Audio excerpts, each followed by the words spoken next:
आइए दोस्तों, आपका अपने चैनल इन्फोडोज में आपका हार्दिक स्वागत है। हमने पिछले लेसन में क्वेश्चन टैग पढ़ा था। सॉरी दोस्तों, ये वीडियो थोड़ा लेट हो गया, लेकिन आज हम कुछ बड़ा इंटरेस्टिंग और अच्छा टॉपिक लेके आए हैं। तो ये वीडियो अच्छे से देखना और पूरा देखना। चलिए देखते क्या पढ़ने वाले आज हम। यस, हम पंक्चुएशन पढ़ने वाले।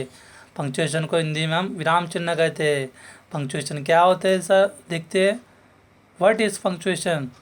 पंक्चुएशन क्या है और इसे यूज़ कहाँ का किया जाता है और इसे कैसे यूज़ किया जाता है।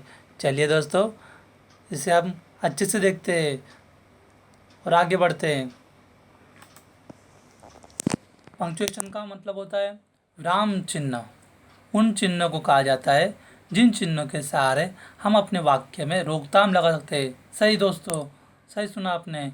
अगर हम हमारे वाक्य में रोकथाम नहीं लगाएंगे तो वो हम हमारे काबू से बाहर हो जाएंगे। तो हमें उसे उन वाक्यों को रोकथाम लगाना पड़ता है। आपको समझ में आ गया होगा, क्योंकि अगर नहीं समझ में आया तो हम अच्छे से समझाएंगे दोस्तों। और आप अच्छे से समझ के लेना। चलिए दोस्तों, आगे बढ़ते और कुछ पंक्चुएशन पढ़ते। गौर से देखना दोस्तों। आगे का हमारा पंक्चुएशन है दोस्तों एक्सक्लेमेटरी मार्क। यस दोस्तों, हमारा पहला पंक्चुएशन एक्सक्लेमेटरी मार्क है। ये हमारा 10वां लेसन है। चलिए दोस्तों, पंक्चुएशन को हिंदी में क्या बोलते हैं देखते हैं। यस, विस्मयादिबोधक कहते हैं इसको हिंदी में। विस्मयादिबोधक का हम कैसे यूज़ करेंगे, चलिए देखते हैं इसका एग्जाम्पल, इसका डेफिनेशन। खुशी, डर, दुख, आश्चर्य आदि को दर्शाने के लिए इसका इस्तेमाल किया जाता है और इस वाक्य को एक्सक्लेमेटरी मार्क कहा जाता है। यस दोस्तों, अगर आपको समझ में नहीं आया होगा तो हम इसका एग्जाम्पल देखेंगे दोस्तों। जब हम खुशी या डर या दुख या आश्चर्य में होते तो हम इस पंक्चुएशन, इस चिन्ह का उपयोग क्या करते। चलिए देखते कैसे हम इसका उपयोग करेंगे। Oh what a beautiful flower. देखिए, ओह मतलब आश्चर्य हुआ ना, ओह। तो हमने इसमें पंक्चुएशन का यूज़ किया है। देखिए, ओह के आगे हमने पंक्चुएशन एक्सक्लेमेटरी मार्क का यूज़ करके व्हाट अ ब्यूटीफुल फ्लावर लिखा है, राइट। चलिए इसका मतलब देखते हैं। ओह क्या सुंदर फूल है। चलिए आगे देखते हैं और अगला पंक्चुएशन पढ़ते हैं। अगला है हमारा पंक्चुएशन दोस्तों, सेकंड वाला, एपोस्ट्रोफी। यस दोस्तों, एपोस्ट्रोफी को हम हिंदी में कहेंगे विस्मयादिबोधक। दोस्तों इसका यूज़ बहुत लोगों को पता नहीं होता, तो हम इसका यूज़ अच्छे से सीखेंगे और हमारे ग्रामर को अच्छे से अपना परफेक्शन बनाएंगे। चलिए दोस्तों, इसका डेफिनेशन देखते हैं। नाम या किसी शब्द को छोटा बनाने के लिए इस चिन्ह का इस्तेमाल किया जाता है और इस चिन्ह को एपोस्ट्रोफी कहा जाता है। दोस्तों राइट, किसी नाम या कोई भी वर्ड को छोटा करने के लिए तो एपोस्ट्रोफी का यूज़ किया जाता है। अगर आपको डेफिनेशन से समझ नहीं आया होगा दोस्तों, तो चलिए इसका एग्जाम्पल देखते हैं और अच्छे से समझते हैं।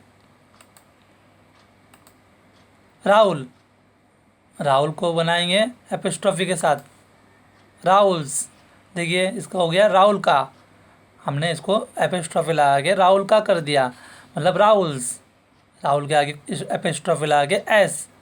आगे का वर्ड देखते हैं, कैनॉट। यस दोस्तों, अभी कैनॉट को हमें शॉर्ट करना है तो हमें इसको एपोस्ट्रोफी से शॉर्ट कर सकते हैं, जैसे कि हमने यहाँ पे किया कैंट। कांट मतलब कैनॉट। आगे का एग्जाम्पल देखते हैं, डिड नॉट को डिडंट। यस दोस्तों, इट इज़ को शॉर्ट कैसे करेंगे एपोस्ट्रोफी से दोस्तों, इट्स। राइट दोस्तों, अभी आपको समझ में आ गया होगा कि हमने एपोस्ट्रोफी कैसे लगाया और इसको कैसे शॉर्ट किया। चलिए आगे का पंक्चुएशन पढ़ते हैं दोस्तों। आगे का हमारा थर्ड पंक्चुएशन है inverted comma, right. Inverted comma को हिंदी में क्या कहेंगे हम? अवतरण चिन्ह। हाँ, चलिए इसका डेफिनेशन देखते हैं। जब कोई वाक्यों को बोलता है तो उन वाक्यों को इन्वर्टेड कॉमा में के सहायता से दर्शाया जाता है। जब कोई भी हम वाक्य कहते हैं तो उन वाक्य को इन्वर्टेड कॉमा में लिखा जाता है दोस्तों। चलिए इसका डेफिनेशन हमने देखा और अभी हम इसका एग्जाम्पल देखेंगे और इसको अच्छे से समझेंगे। पहला एग्जाम्पल है, mister Patel said running is good exercise. Mister Patel क्या कहते हैं? Running is good exercise. Mister Patel ने कहा रनिंग इज़ गुड एक्सरसाइज। उन्होंने क्या कहा? Running is good exercise. तो हमने उसे इन्वर्टेड कॉमा में लिखा है दोस्तों, गौर से सुनिए और गौर से देखिए। आगे का एग्जाम्पल देखते दोस्तों। Rajan said to thieves answer my question. Rajan ने कहा चोरों को मेरे सवालों का जवाब दो। अभी उसने जो कहा है उसे हमने इन्वर्टेड कॉमा में लिखा है, आंसर माई क्वेश्चन। यस दोस्तों, आगे का example, teacher said to student open your book. Teacher ने क्या कहा? Open your book. तो हमने ओपन योर बुक को इन्वर्टेड कॉमा में लिखा है। तो आपको ये समझ में आ गया होगा इन्वर्टेड कॉमा दोस्तों। आगे बढ़ते हैं और हम चौथा पंक्चुएशन पढ़ते हैं। चौथा पंक्चुएशन हमारा दोस्तों, यस दोस्तों, कैरेट। कैरेट का हमने बहुत बार यूज़ किया होगा लेकिन हम उसे ठीक से जानते नहीं, उसका डेफिनेशन नहीं जानते।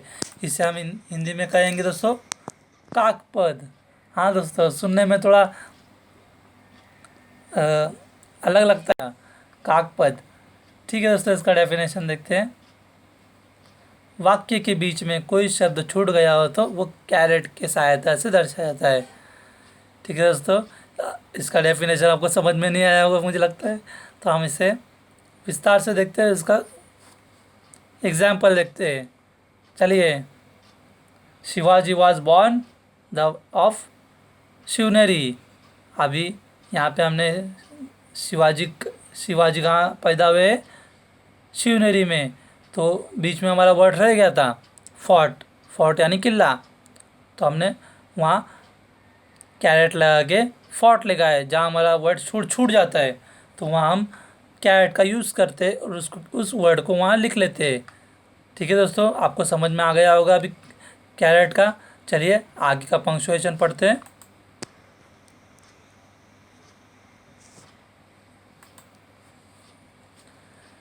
दोस्तों हमारा अगला पंक्चुएशन है फुल स्टॉप। यस, ये आखिरी पंक्चुएशन है फुल स्टॉप, और इसको हिंदी में हम कहेंगे पूर्ण विराम, राइट।